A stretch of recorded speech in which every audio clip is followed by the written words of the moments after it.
Hello everyone, I hope you are doing well. Welcome back to our channel.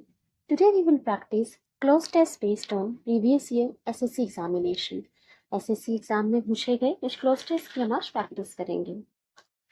So let's start. पहले दो cloze test की हम आज practice करते हैं. तो पहले फर्स्ट वाला एक बार आप अटेम्प्ट कीजिए, क्या आंसर होंगे इसके, और फिर हम डिस्कस करेंगे. एक बार जब भी क्लोज टेस्ट स्टार्ट करें तो पहले एक बार उसको रीड कर लीजिए, उससे पता लग जाएगा कि क्लोज टेस्ट किस बारे में है.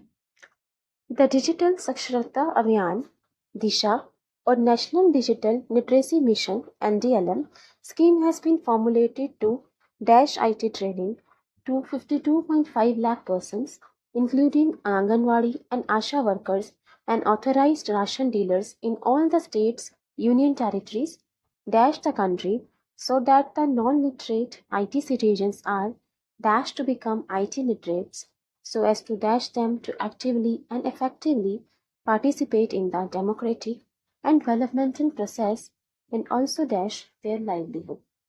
तो ये जो मैसेज है, ये क्लोज टेस्ट है, लिटरेसी मिशन साक्षरता अभियान उसके बारे में बात करता है. लिटरेसी मिशन के बारे में बात करता है कि वो क्यों फॉर्मुलेट किया गया, उसका क्या पर्पस है, उसमें क्या चीज़ें होती हैं, उसके बारे में उस क्लोज टेस्ट में बताया गया.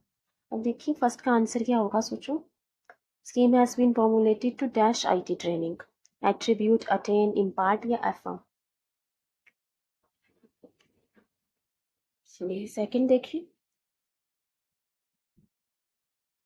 सेकंड का आंसर क्या होगा, among, within, between या across.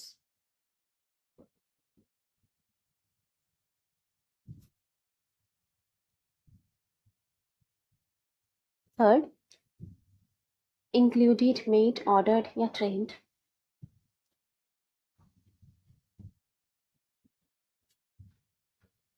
Fourth enact, able, enable, regard.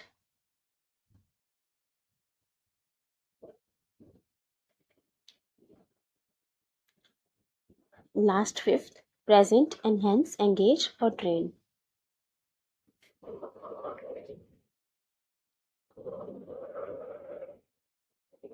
I hope आपने सारे आंसर सोच लिए होंगे क्या होंगे. अब हम डिस्कस करते हैं answers. The Digital Saksharata Abhiyan or National Digital Literacy Mission scheme has been formulated to dash IT training to 52.5 lakh persons. ये डिजिटल साक्षरता अभियान या फिर इसको नेशनल डिजिटल लिटरेसी मिशन, लोगों को लिटरेट करना, उनको लिखना पढ़ना सिखाना, ये जो मिशन है वो फॉर्मुलेट की गई है, मिशन बनाई गई है, ये स्कीम बनाई गई है to dash IT training to 52.5 lakh person. तो ये स्कीम फॉर्मुलेट इसलिए की गई है ताकि IT ट्रेनिंग डैश की जाए to 52.5 lakh person including anganwadi and ASHA workers, इनको ट्रेनिंग डैश की जाए. तो क्या आंसर होगा, एट्रीब्यूट, अटेन, इम्पार्ट या अफर्म. एट्रीब्यूट होता है किसी चीज का फीचर, किसी की क्वालिटी, फीचर की विशेषताएं, उसको कहते हैं एट्रीब्यूट. अटेन मतलब कुछ गेन करना, कुछ अचीव करना, कुछ पाना, उसको कहते हैं अटेन. इम्पार्ट मीन्स प्रोवाइड, देना, गिव. एंड अफर्म क्या आंसर होगा इसमें. Digital mission has been formulated to dash training. Training क्या किया जाएगा, वर्कर्स को ट्रेनिंग एट्रीब्यूट की जाएगी. एट्रीब्यूट तो फीचर क्वालिटी के लिए यूज होता है, या फिर attribute as a word use करते हैं जब किसी को किसी चीज का रीजन बताया जाए. जैसे she attributes her success to her hard work, वो अपनी सक्सेस का रीजन बताती है अपनी हार्ड वर्क को, तो उसको एट्रीब्यूट कहते हैं, या फिर फीचर में क्वालिटी को एट्रीब्यूट कहते हैं. यहाँ तो ट्रेनिंग प्रोवाइड करने की बात की जा रही है, ट्रेनिंग देने की बात की जा रही है, तो एट्रीब्यूट नहीं होगा. अटेन मतलब होता है कुछ पाना, अचीव करना, तो ट्रेनिंग देने की बात करिए, कुछ अटेन नहीं किया जा रहा है यहाँ पे. आंसर इम्पार्ट होगा. To impart training, impart means provide, training देना. तो impart training to 52.5 lakh person, ये स्कीम बनाई गई है ताकि ट्रेनिंग प्रोवाइड की जाए 52.5 लाख पर्सन को, जिनमें आशा और वर्कर्स और ऑथराइज राशन डीलर्स होंगे in all the states and union territories dash the country. चलिए एक बार आंसर देख लेते हैं. आंसर होगा इम्पार्ट. इम्पार्ट का मतलब है प्रोवाइड, शेयर. एट्रीब्यूट का मतलब होता है क्वालिटी, फीचर, कोई विशेषता, गुण. अटेन मीन्स अचीव, गेन, कुछ प्राप्त करना, कुछ पाना. एफर्म का मतलब होता है वैलिडेट, कंफर्म, कोई चीज की पुष्टि करना, किसी को वैलिडेट करना. तो आंसर इम्पार्ट था इसका. सेकंड का आंसर क्या होगा? Impart training to 52 persons including Anganwadi and Asha workers and authorized ration dealers in all the states and union territories dash the country.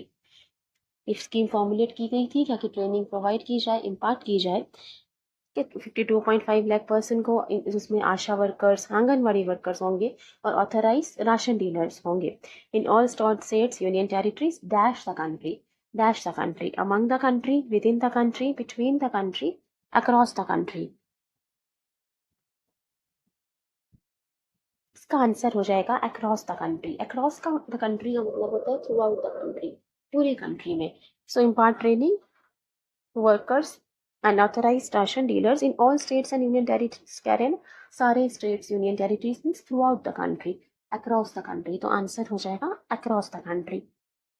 ठीक है, बिटवीन का यूज तो हम दो के लिए करते हैं, जब दो चीज़ों में कुछ दो लोगों में या दो चीज़ों की बात करें तब हम बिटवीन का यूज़ करते हैं। अमंग का दो से ज़्यादा के लिए बात करते हैं, पर यहाँ पे कोई डिस्ट्रीब्यूशन डिवीजन ऐसा कोई सेंस नहीं आ रहा। या थ्रू आउट द कंट्री, पूरे कंट्री की बात की जा रही है, तो आंसर अक्रॉस हो जाएगा। विद इन का मतलब तो होता है भीतर, किसी चीज़ के अंदर, ये तो आंसर यहाँ पे अक्रॉस होगा। In all the states and union territories across the country, so that the non-literate IT citizens are dash, ताकि जो नॉन लिटरेट IT citizens हैं, जिनको पढ़ना लिखना नहीं आता, non literate IT citizens are dash to become IT literates, उनको dash किया जाए ताकि वो IT लिटरेट्स बन सके। तो क्या होगा answer? Are included, made, order, trained. Are included to become IT literates, इनको इंक्लूड किया जाए, शामिल किया जाए। मेड टू बिकम, बिकम और मेड तो जैसे ये बिकम कुछ बनना, मेड मतलब भी कुछ बनना, तो मेड टू बिकम तो होगा नहीं। ऑर्डर टू बिकम, तो ये ऑर्डर तो दिया नहीं जा रहा सेंटेंस में, और इंक्लूड भी नहीं, इसका आंसर होगा ट्रेंड। पूरे पैसेज में ट्रेनिंग की बात कर रहे हैं, पूरे पैसेज में ट्रेनिंग, IT ट्रेनिंग देना, ट्रेनिंग की बात की जा रही है, तो आंसर हो जाएगा trained. Are train to become IT literate so as to dash them to actively and effectively participate in the democratic and development process, so as to dash them, enact them, able them, enable them, regard them. Enact का मतलब होता है कोई चीज enact करना, तो कुछ कोई ड्रामा करना, कोई एक्ट करना, उसे हम कहते हैं इनैक्ट। ठीक है, कुछ चीज प्रेजेंट करना। एबल, किसी चीज के योग्य होना। अनेबल या फिर रिगार्ड, रिगार्ड का मतलब तो रिस्पेक्ट होता है। क्या आंसर होगा? IT literates so as to dash them to become effectively and actively participate in democratic and developmental process. Enact them, उन्हें enact नहीं करेंगे कुछ। enable, आंसर हो जाएगा enable। तो के साथ वर्ब की फर्स्ट फॉर्म आती है तो enable हो जाएगा इसका आंसर। enact का मतलब होता है पास आना या कुछ परफॉर्म करना। एक तो enact का मतलब होता है कोई कानून पास करना, कोई लॉ पास करना, किसी एक्ट को पास करना या फिर कुछ परफॉर्म करना। यहाँ परफॉर्म करने की सेंस तो नहीं आ रहा, यहाँ पे हो रहा है कि ताकि वो योग्य हो सके, कि IT लिटरेट बन सके, इस लायक बन सके, इस योग्य बन सके, तो आंसर एनेबल हो जाएगा। रिगार्ड का मतलब होता है कंसिडर, रिस्पेक्ट, किसी चीज को कंसिडर करना या फिर रिस्पेक्ट। चलिए नेक्स्ट देखिए, last one. To effectively participate in the democratic and development process and also dash their livelihood, कि वो उनको इस लायक बनाया जाए, अनेबल किया जाए कि वो डेवलपमेंट प्रोसेस में भाग ले सके, डेमोक्रेटिक डेवलपमेंट प्रोसेस में भाग ले सके, उनकी डेवलपमेंट हो सके, और डैश कर पाए अपनी लाइवलीहुड, जो उनकी जीवनी है, लाइवलीहुड है, उसको डैश कर सके। Present, enhance, engage, train. तो अगर उनको ट्रेनिंग प्रोवाइड किया जा रहा है, उनको अच्छा कुछ सिखाया जा रहा है, इसलिए कर रहे हैं ताकि उनका लाइवलीहुड बेटर हो सके, कि जो जीवनी है वो बेटर हो सके, इम्प्रूव हो सके। आंसर हो जाएगा एनहांस। एनहांस देयर लाइवलीहुड, अपना लाइवलीहुड एनहांस कर सके, अच्छा कर सके, इम्प्रूव कर सके। प्रेजेंट देयर लाइवलीहुड आंसर नहीं होगा। एंगेज का मतलब क्या होता है? बिजी, एंगेज, किसी चीज में बिजी होना, तो यहाँ पे लाइवलीहुड इम्प्रूव करने की बात हो रही है। वैसे भी एंगेज अपने साथ इन प्रपोजिशन लेगा, तो ये आंसर नहीं होगा। ट्रेन देयर लाइवलीहुड, अपनी जीवनी लाइवलीहुड को क्यों ट्रेन करेंगे? ट्रेन तो वो खुद होंगे, जिससे उनका लाइवलीहुड इम्प्रूव होगा, तो आंसर है। चलिए नेक्स्ट देखिए, नेक्स्ट पैसेज। आई होप आपके मैक्सिमम आंसर सही हुए होंगे, अगर नहीं भी हुए कोई बात नहीं, प्रैक्टिस करेंगे क्लोज टेस्ट की, इम्प्रूव हो जाए। नेक्स्ट देखिए, एक बार पैसेज पहले रीड कर लेते हैं, फिर देखेंगे answers. When he was in college, a famous poet made a useful distinction for him He had drunk dash in the poet's company. To be compelled to describe to him a poem he was dash of.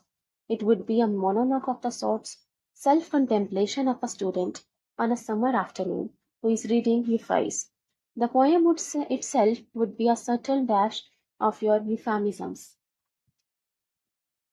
Translating the heat, the day the student concern, into symmetrical voices, translating even his dash and boredom with that famously foolish book into a euphemism. The poet nodded his big head, in a sympathetic, rhythmic way, as this was dashed to him, then told him that there are two kinds of poem. This is the kind you write, there is the kind you talk about in bars. Both kinds have values and both are poems, but it is better to confuse them.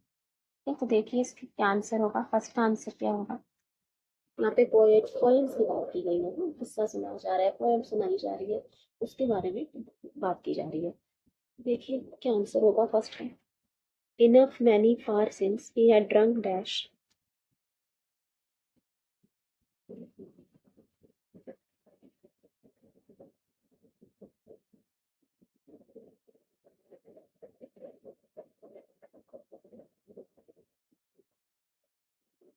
चलिए next देखिए second का answer thinking he was dash और thinking marking staying wrong.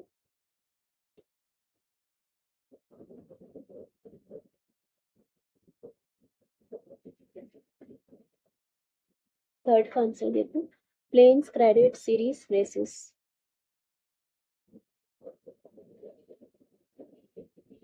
Fourth weightage heaven stay content.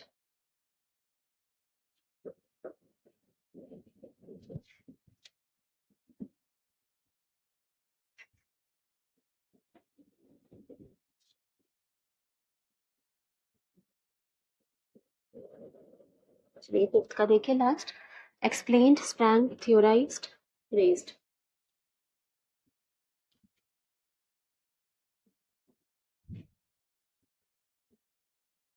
सो ये वो आपने सारे answers सोच रही होंगे। चलिए अब डिस्कस करते हैं फिर पैसेज को भी। When he was in college, a famous poet made a useful distinction for him. जब वो कॉलेज में था तो एक फेमस पोएट ने उसके लिए एक यूजफुल डिस्टिंक्शन यूज किया। यूजफुल डिस्टिंक्शन क्या होता है? डिस्टिंक्शन मतलब कोई ऑनर, कोई उपाधि देना, किसी को कोई सम्मान देना। He had drunk dash in the poet's company to be able to describe to him a poem he was dash of. He had drunk dash, उसने इतना ड्रिंक कर लिया था। ड्रिंक की थर्ड फॉर्म है ड्रंक। हैड के साथ हम वर्ब की थर्ड फॉर्म लगाते हैं तो had drunk, drink drunk drunk होता है, तो यहाँ थर्ड फॉर्म यूज किया। ही had drunk dash in the poets company, poet के कंपनी में, पोएट के साथ में उसने इतना डैश ड्रिंक कर लिया था। टू बी कंपेल्ड, कंपेल्ड का मतलब होता है फोर्स करना, फोर्स कि वो फोर्स हो गया। To be compelled to describe to him a poem he was dash of, तो उसने इतना डैश ड्रिंक कर लिया था तो वो फोर्स हो गया उस पोएम के बारे में बताने के लिए जो वो डैश कर रहा था। So he has drunk dash, drunk enough, drunk many, drunk far या ड्रंक सिंस। सिंस का यूज तो हम टाइम के लिए करते हैं। It has been raining since morning, तो सिंस का यूज तो टाइम बताने के लिए, टाइमिंग से एसोसिएट करने के लिए यूज करते हैं। तो यहाँ पे टाइमिंग की तो कोई सेंस नहीं हो रही, तो यहाँ पे सेंस नहीं आएगा। फार, ड्रंक फार, फार का मतलब तो दूर होता है, तो वो भी सेंस नहीं आ रहा। मैनी, मैनी का यूज हम काउंटेबल नाउन के लिए करते हैं या ड्रिंकिंग की बात की, काउंटेबल नाउन नहीं है, एक क्वांटिटी बताई जा रही है, तो यहाँ पे काउंटेबल नाउन नहीं है, नंबर नहीं है कोई, तो ये भी नहीं होगा। आंसर इनफ हो जाएगा। ही had drunk enough in the poets company, उसने इतना ड्रिंक कर लिया था पोएट के साथ में कि वो कंपेल हो गया, फोर्स हो गया। To describe to him a poem he was dash of, उसको पोएट को वो पोएम के बारे में बताना पड़ा, डिस्क्राइब करना पड़ा जो वो डैश कर रहा था। He was dash of, he was dash of, answer enough हो जाएगा। ही was thinking of, marking of, straying of, drying of, ये उसको पोएम के बारे में डिस्क्राइब करना पड़ा जो वो डैश कर रहा था। Thinking of, marking of, straying of और ड्राइंग ऑफ। ड्राइंग ऑफ का मतलब होता है सूखना, वो तो सेंस नहीं आ रहा। स्ट्रेइंग ऑफ, स्ट्रे का मतलब होता है भटकना, इधर से उधर जो भटकते रहना, उसको कहते हैं स्ट्रे, तो ये भी सेंस नहीं आएगा। ही वॉज मार्किंग ऑफ, वो कुछ मार्क थोड़ी कर रहा है, ही वाज थिंकिंग ऑफ, कि उसने इतना ड्रिंक कर लिया तो उसे पोएट को फोर्सफुली उसके बारे में बताना पड़ा कंपेनियन को जो उस पोएम के बारे में वो सोच रहा था। He was thinking of, answer thinking होगा। It would be a monologue of the sorts, वो एक मोनोलॉग की तरह थी। मोनोलॉग क्या होता है? A long speech delivered by a person. अगर एक सिंगल कोई इंसान बोल रहा है, एक इंसान बोल रहा होता है, स्पीच दे रहा है, एक लॉन्ग स्पीच एक इंसान ही बोल रहा है, उसको हम कहते हैं मोनोलॉग। लॉग हमेशा जब भी आएगा, LOGUE, लॉग जब भी आए, लॉग हमेशा बोलने से ही रिलेटेड होता है।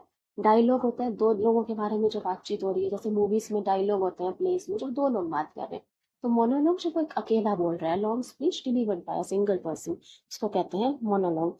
सो it would be a monologue of the sorts, वो एक तरह का मोनोलॉग है।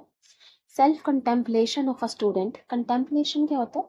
सेल्फ कंटेम्पलेशन मतलब अपने बारे में चिंतन करना, अपने बारे में चिंतन करना इसे कहते हैं self contemplation of a student, अपने बारे में, अपने लाइफ के बारे में गहराई से सोचना।